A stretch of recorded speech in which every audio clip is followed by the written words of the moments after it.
বন্ধুরা, কেমন আছো তোমরা সবাই? আশা করছি অনেক অনেক অনেক ভালো আছো, আর আমরাও সবাই ভালো আছি। তো এখন থেকে ব্লগটা স্টার্ট করলাম। যে যেখান থেকে আমার ভিডিও দেখছো সবাইকে অনেক অনেক অনেক ভালোবাসা আমার রঙিন ছবিতে। তো আমাদের ঘর দোরের অবস্থা কেমন এখন জানো? এই দেখো, এই যে জামা কাপড়, ওই দেখো জামা কাপড়, আর বিছানা দেখো, বিছানা, খাওয়ার টেবিল। সকালে খাওয়া হয়েছে আজকে আলু সেদ্ধ, ডিম পোচ, ভাত। সকালে গরম গরম ভাত করে দিয়েছিলাম। সবাই আজকে অনেক দিন পর ভাত খাওয়া হলো। আর এই দেখো টেবিলের অবস্থা, এই যে। তো আজকেই দিদিরা চলে যাবে, তখন আবার একটু ঘরদোর ফাঁকা হবে। আর এই যে দেখো, দিদির হচ্ছে ব্যাগ গুছানো কমপ্লিট। ওদিকে বুনুও গুছাই নিচ্ছে, আর আমি এদিকে দুপুরের রান্না চড়াই দিছি। কেউ আসলে, মানে আসার কথা থাকলে যেমন আনন্দ হয়, কেউ চলে যাওয়ার সময় দেখো ততটাই মন খারাপ হয়। যদিও কষ্ট হচ্ছে থাকতে একসাথে এতগুলো মানুষ এই একটা ঘরের মধ্যে, তারপরেও আনন্দ হচ্ছে জানো, সবাই একসাথে না বোনেরা।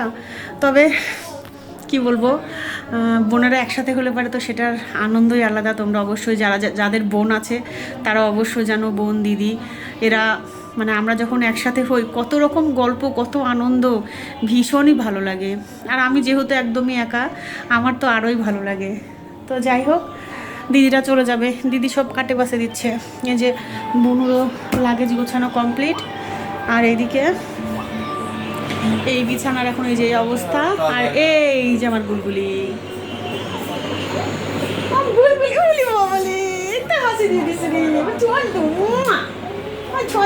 এটা কি মা? এটা কি? এটা কি? এটা কে? হ্যাঁ, ও আরে বাবালে। তো এখন মাছ রান্না করব, বোয়াল মাছ আর হচ্ছে গলসা মাছ। দেখি কি করে কি রান্না করব জানি না। আর দিদি সবাই যে, আমার দিদি সব কাটে বাসে দিচ্ছে, এই দেখো কত রকম সবজি পাতি। আর বুনু হচ্ছে বুনুর মেয়েটার খাবার রেডি করছে। আর জানো, দিদিরা আসলে পরে আমার কাটা বাছাই লাগে না, শুধু রান্না করি আমি। কাটে বাছায় ধুয়ে প্যাকলে একদম রেডি করে দেয়, রান্না করি। রান্না করতে তো বেশি সময় লাগে না জানোই, তাড়াতাড়ি রান্না হয়। কাটা বাছা থাকলে তো তাড়াতাড়ি রান্না হবেই। এগুলাই হচ্ছে বোন, বুঝলে? বোনের দুঃখে যেরকম দুঃখ পায়, আনন্দেও সেরকম আনন্দ পায়। আমরা এরকমই। তো চলো রান্নাবাড়ি আগে করে নিই।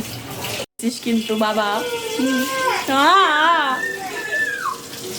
তো আমার এদিকে বোয়াল মাছের ঝোলটা হওয়ার মধ্যে, আর এদিকে যে করলা কাটে নিব, করলাটা বার করছি। করলা দিয়ে সজনের ডাঁটা দিয়ে চচ্চড়ি করব। আর এত গরম পড়ছে কি বলবো, ভীষণই গরম। গরমে একদম ভালো লাগছে না কিছু। এখন থেকে সেই সকাল সকাল রান্নাবাড়ি করে রেখে দেওয়া লাগবে। তো এই যে দিদিরা সমস্ত কিছু এখন গুছাই নিচ্ছে, নিয়ে খাওয়া দাওয়া করে তারপরে বাড়াবে। ওই আর 1-1.5 ঘন্টা আছে। কোথায় যাচ্ছ?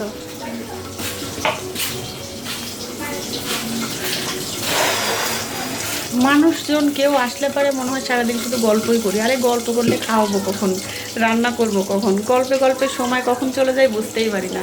এরকম একটা অবস্থা। আর আমার ছেলে কোচিংয়ে চলে গেছে, কোচিং স্টার্ট হয়ে গেছে। বাসার টিচারও কালকে থেকে হয়তো আসা, কালকে থেকে শুরু করবে। ঈদের ছুটি ছিল, তো ছুটি শেষ, এখন পড়াশোনা আবার স্টার্ট। চলো দেখি, আসো। যাবে না তুমি মাম্মা? এই যে তুমি যাবে না, যাবে না বাড়িতে? এটা কে? দেখো সবাই রেডি। এই যে, এই দেখো বাড়িতে যাওয়ার জন্য সবাই রেডি। আমার পুত্তর আর আমার বর যাচ্ছে বাসে উঠাই দিতে। আমিও যাইতাম, কিন্তু ওই এখন আর যাবো না, সন্ধ্যা টন্ধ্যা দেওয়া লাগবে। মানে রোদ পরাপরই বুনোরা বের হচ্ছে, অনেক রোদ বের হয়েছে। আর এখন তো প্রচণ্ড গরম। আর এখান থেকে যদিও কাছে, ওই জন্য অতটা মানে দুপুর বের হলো না। এই তো আধা ঘন্টা 1 ঘন্টার রাস্তা যাই, এখান থেকে বাস পেলে চলে যাবে একদম। তো আসার সময় মানে যেরকম আনন্দ থাকে যে কেউ আসছে কেউ আসছে, এখন যাওয়ার সময় ঠিক ওরকমই মন খারাপ লাগছে। এই বাড়িটা আবার একদম ফাঁকা হয়ে যাবে। দেখি একটু হাই দিয়ে যাও সবাইকে, আবার দেখা হবে কবে। টাটা, আসো টাটা। সবাই আবার আসো, ঠিক আছে? ঠিক আছে। আম্মা পড়ে যাবে আম্মা। দেখো এই দেখো, এটার অবস্থা দেখো। এটা দেখো নতুন জামা, এটা হচ্ছে আমি দিলাম, মানে ওর মেশো পয়লা বৈশাখে এইটা ওকে এই গেঞ্জি সেটটা দেওয়া হয়েছে, আমাদের দেখাবো মনে নয়। আর আর বড় গুলগুলিকে একটা গেঞ্জি দেওয়া হয়েছে, তো ওরা নতুন জামা পরে আজকে যাচ্ছে। মামামটা চলে যাচ্ছে, আমার মামামটা। কই পাগল কোথায়, ছোট পাগল? টাটা দিয়ে দাও মা, টাটা পাই পাই দিয়ে দাও, দাও। আমরা বললাম চলে যাচ্ছি, আবার বলে আসবো।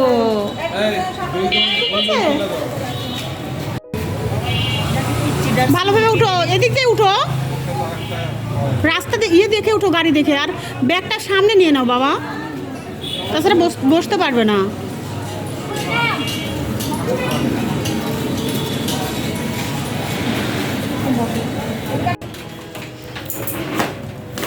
চলে গেল দিদি আর বনু, আমি সেই একা একাই এখন বাড়িতে।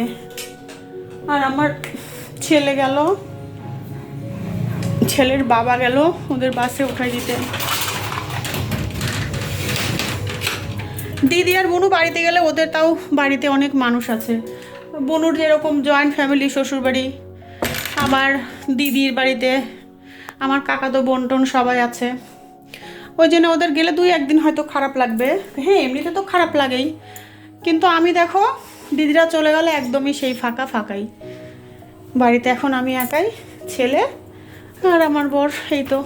ওই জন্য কেউ আসলে ভীষণই ভালো লাগে, কিন্তু ওই যে থাকা মেলার কষ্টের জন্য কেউ এখন আর এসে থাকতেছে না। তাও তো 3 দিন থাকে গেল, 3 দিন না 4 দিন, যাই হোক। বৃহস্পতিবারে সন্ধ্যায় আসছিল দিদিরা, সন্ধ্যায় না সরি দুপুরে আসছিল বোধ হয়। তো বেশি খারাপ লাগে এখন পুচকি পাচকার জন্যে। ওরা মানে ওদের থেকে এখন বুনু দিদির থেকে এখন ওর ছেলে মেয়ের উপরই বেশি লাগে। ছোটো তো 2 জনাই, আর দিদির ছেলেটা যে দুষ্টু, সারাদিন দুষ্টামি করে, সারাদিন ওর সাথে চেঁচাই। এগুলো খুব মিস করব।